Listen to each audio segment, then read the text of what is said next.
मेरे प्यारे साथियों, परीक्षा पे चर्चा के इस महत्वपूर्ण एडिशन में आपका बहुत बहुत स्वागत है। इस बार परीक्षा पे चर्चा कुछ अलग है, कुछ खास है। बहुत सारे स्टूडेंट्स ने मुझे ये सजेशन भेजा था कि देश के अलग अलग हिस्सों में भी परीक्षा पे चर्चा होनी चाहिए। तो इस बार मैंने देश के अलग अलग हिस्सों में भी स्टूडेंट के साथ बैठ करके परीक्षा पे चर्चा की।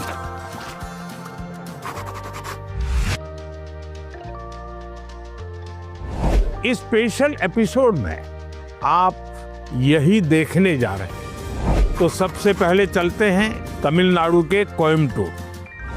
तमिलनाडु के स्टूडेंट्स की एनर्जी, उनकी क्यूरियोसिटी ने मुझे बहुत प्रभावित किया।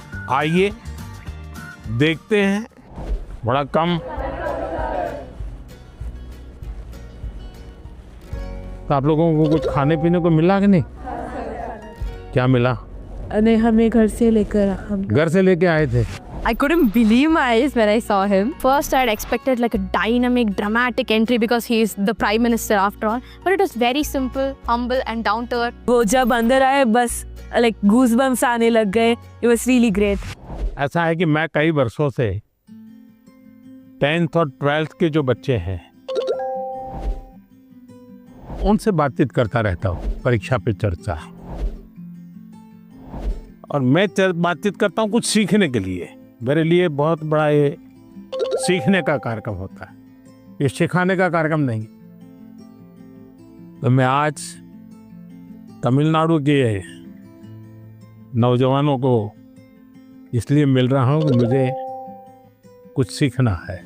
तो आप में से अगर कोई कुछ बातें करना चाहते हो, अपनी बात बताना चाहते हो, मुझे सुनना है।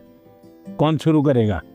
छवि जैन है मेरा नाम। मुझे स्टार्टअप करना है, तो मुझे किन किन विषय की जानकारी चाहिए और एजुकेशनल लेवल पे मुझे क्या करना होगा जिससे मुझे स्टार्टअप के लिए मदद मिल सके। आपकी बात एकदम सही है। मैं भी आजकल जब भी किसी नौजवान से मिलता हूँ तो तुरंत कहते हैं स्टार्टअप। पहले आपका ध्यान इस बात पे होना चाहिए कि आप क्या करना चाहते हैं। कुछ स्टार्टअप ऐसे हैं जो सिर्फ टेक्नोलॉजी में इनोवेशन करना चाहते हैं। किसी को लगता है मैं ड्रोन बनाऊं, किसी को लगता है कि मैं घर में बिजली की व्यवस्था ऐसी खड़ी कर दूं।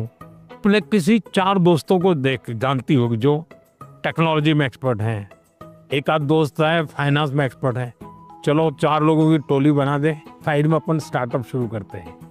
जरूर नहीं कोई स्टार्टअप के लिए कोई 25 साल की उम्र चाहिए, आप कभी भी शुरू कर सकते हैं। छोटे छोटे स्टार्टअप से भी काम शुरू हो सकता है। तो मैं समझता हूँ कि अगर आपकी रुचि है तो बहुत अच्छी बात है। कुछ स्टार्टअप चलाते हैं तुमको मिलने जाना और एक प्रोजेक्ट रिपोर्ट बनाओगे, उनको बताना चाहिए मैं तो स्कूल से हूँ, मैं स्कूल का प्रोजेक्ट बना रहा हूँ। तो वो छुपाएगा नहीं, आपसे बताएगा। तो धीरे धीरे आपको ज्ञान भी मिलेगा कैसे कर सकते हैं। सर, हमेशा मुझे ये डर रहता है कि कहीं मैं पढ़ाई में ज़्यादा फोकस करूँ तो मैं अपनी पैशन खो दूँ। अगर मैं अपने पैशन पे ज़्यादा फोकस करूँ तो मेरी पढ़ाई छूट जाएगी। दोनों के बीच में बैलेंस कैसे लाऊं? देखिए, पहली बात है कि ये 2 अलग चीजें, ऐसा आप मानते क्यों हैं? दोनों उपयोगी हैं। जैसे मान लीजिए आपको आर्ट का शौक है? और आपने साइंस का कोई विषय पढ़ा और उसमें कोई लैब की चर्चा है और कुछ केमिकल मिलाने की चर्चा है। तो आप ऐसा कीजिए, कागज लीजिए, लैब बनाए, कागज पे पेंटिंग कर लैब बनाए। फिर जो केमिकल पढ़ने के थे हर बोतल में केमिकल का नाम लिखे। फिर आप पढ़ने में आया था कि भाई इस केमिकल को मिलाने से ऐसा कलर बनता है, तो एक दूसरा चित्र बनाइए, उस पॉट के अंदर वो कलर। तो आपका चित्र का काम भी हो गया और आपको वो लेसन भी याद हो गया।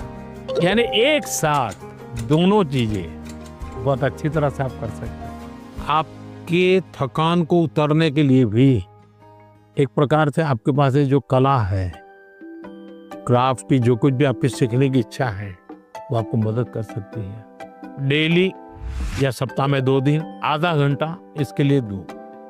समाज जीवन में जिसकी जरूरत है वो शिक्षा तो करनी है, लेकिन जो व्यक्ति के जीवन में उपयोगी है वो आप इससे कर सकती हैं।